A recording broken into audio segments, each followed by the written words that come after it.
Welcome to an in-depth analysis where we tackle a question increasingly debated within the developer community. Is GraphQL replacing REST?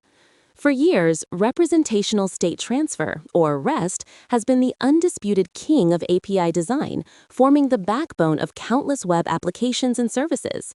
However, a relatively newer contender, GraphQL, developed by Facebook and open-sourced in 2015, has rapidly gained traction, promising greater flexibility and efficiency. This shift has led many to wonder if we are witnessing a paradigm change, a fundamental reevaluation of how we build and consume APIs. In this session, we will meticulously examine both architectural styles, delve into their core principles, advantages, disadvantages, and ultimately seek to understand their current relationship and potential future trajectory in the ever-evolving landscape of API development. We will explore specific scenarios and use cases to help you determine which approach, or combination thereof, is best suited for your projects. Before we can discuss replacement, we must fully appreciate the foundation that REST has provided.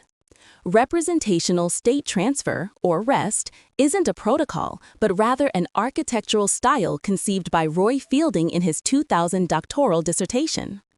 Its power lies in a set of guiding principles designed to promote scalability, performance, and simplicity. Key among these are client-server separation, which allows independent evolution of client and server components. Statelessness, meaning each request from client to server contains all necessary information without relying on server-side session state. Cacheability, which enables clients and intermediaries to cache responses, improving performance. And a uniform interface, using standard HTTP methods like GET, POST, PUT, and DELETE to manipulate resources identified by URLs. These principles have made REST incredibly ubiquitous, forming the backbone of the Internet and enabling seamless communication between diverse systems for over 2 decades. Now let's turn our attention to GraphQL, a relatively newer player in the API space. GraphQL is not an architectural style like REST, but rather a query language for your APIs and a runtime for fulfilling those queries with your existing data. It was initially developed internally by Facebook in 2012 to power its mobile applications, addressing inefficiencies they encountered with traditional REST APIs. Recognizing its potential, Facebook open-sourced GraphQL in 2015, making it available to the broader developer community. The fundamental difference lies in its client-driven approach. Instead of fetching data from multiple fixed endpoints, GraphQL typically exposes a single endpoint. Clients send precise queries specifying exactly what data they need, and the server responds with only that requested data. This empowers clients with immense control, allowing them to define the shape and size of the response, leading to more efficient data fetching, especially for complex applications with diverse data requirements. One of GraphQL's most compelling advantages lies in its superior efficiency and flexibility, directly addressing common pain points found in traditional REST APIs, overfetching and underfetching. With REST, a client often receives more data than it actually needs, overfetching, because endpoints are designed to return fixed data structures. For example, fetching a user might return dozens of fields when only their name and email are required. Conversely, clients might need to make multiple requests, underfetching, to gather all necessary data, such as fetching user details from one endpoint and then their last 3 orders from another. GraphQL elegantly solves both by empowering the client to specify exactly the data required in a single query. This means no unnecessary bytes are transferred, and complex data aggregations can be achieved with just one network round trip, significantly improving performance, especially for mobile applications or limited bandwidth environments. This client-controlled approach offers unparalleled flexibility in how data is consumed. Beyond efficiency, GraphQL significantly enhances the developer experience. At its core is the Schema Definition Language, or SDL, which defines a strong type system for your entire API. This schema serves as a single source of truth, describing all available data, types, and relationships.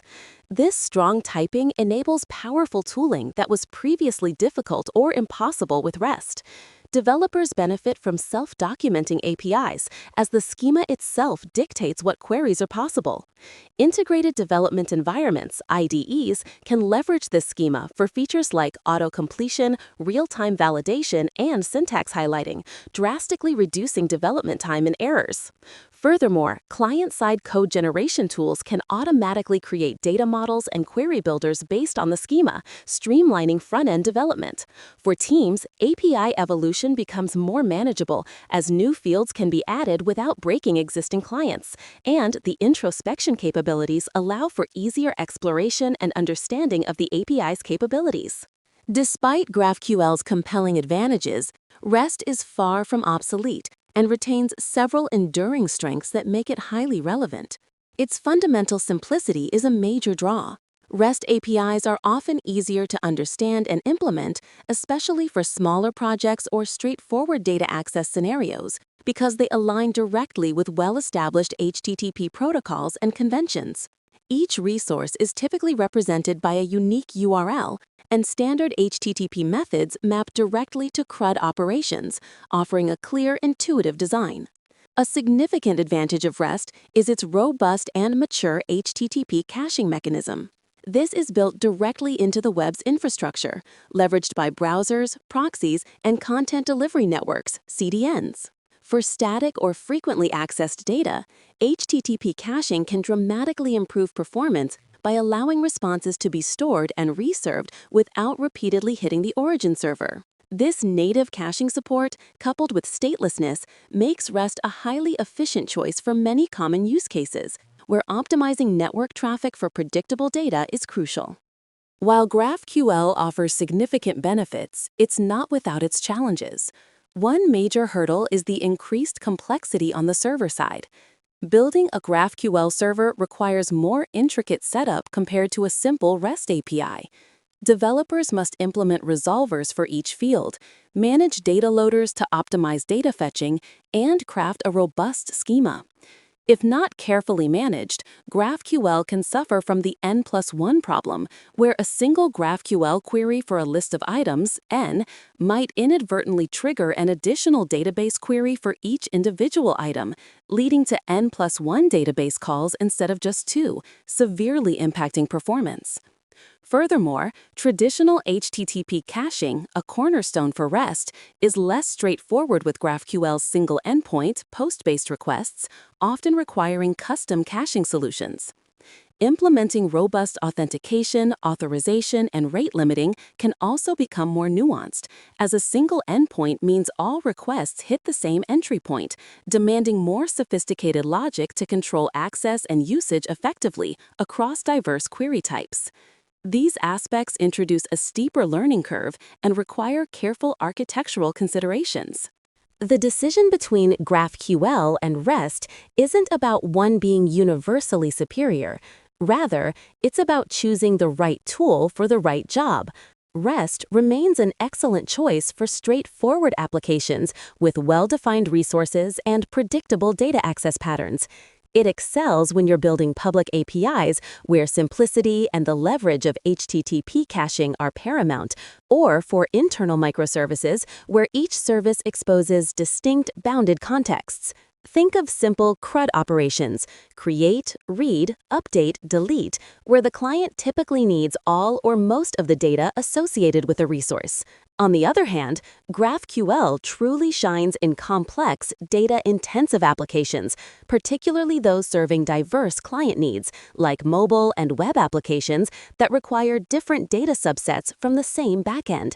It's ideal for rapidly evolving schemas where new features need to be added without impacting existing clients, or when aggregating data from multiple disparate sources into a single cohesive view. The key is to analyze your project's specific requirements, considering factors like client diversity, data complexity, and the importance of performance optimization. The prevailing trend in the API landscape is not one of replacement, but rather strategic coexistence and evolution. Many forward-thinking organizations are adopting hybrid architectures that leverage the strengths of both REST and GraphQL. A common pattern involves using REST internally for communication between microservices, capitalizing on its simplicity and well-understood statelessness for internal processes. Then, a GraphQL API is exposed as an API gateway or a backend for frontend (BFF) layer. This GraphQL layer acts as a unified facade, allowing diverse clients to query exactly the data they need from the underlying RESTful microservices. This approach provides the flexibility and efficiency of GraphQL to the client while maintaining the architectural clarity and maturity of REST on the backend. This strategic integration demonstrates that GraphQL is not here to completely replace REST. Instead, it is expanding our options, acting as a powerful complement that allows us to build more resilient, scalable, and adaptable systems tailored to modern application requirements. The API world is evolving towards a more nuanced and integrated approach. In conclusion, the question, is GraphQL replacing REST, has a nuanced answer. No, not in the sense of a complete overhaul or obsolescence. Instead, GraphQL is enriching our API development toolkit, offering an alternative and often more efficient approach for specific challenges, especially those involving complex data fetching for diverse client applications. Both REST and GraphQL are powerful architectural styles, each with distinct strengths and weaknesses. The optimal choice is not a binary decision, but rather a strategic one, heavily dependent on project requirements, team expertise, the existing infrastructure, and long-term scalability goals. The future of API architectures will likely involve thoughtful integration and intelligent orchestration of both REST and GraphQL. Developers and architects will increasingly leverage the simplicity and maturity of REST where it excels, while employing the flexibility and efficiency of GraphQL to address client-specific data needs, ultimately leading to more resilient, scalable, and developer-friendly systems. It's about expanding possibilities, not limiting them.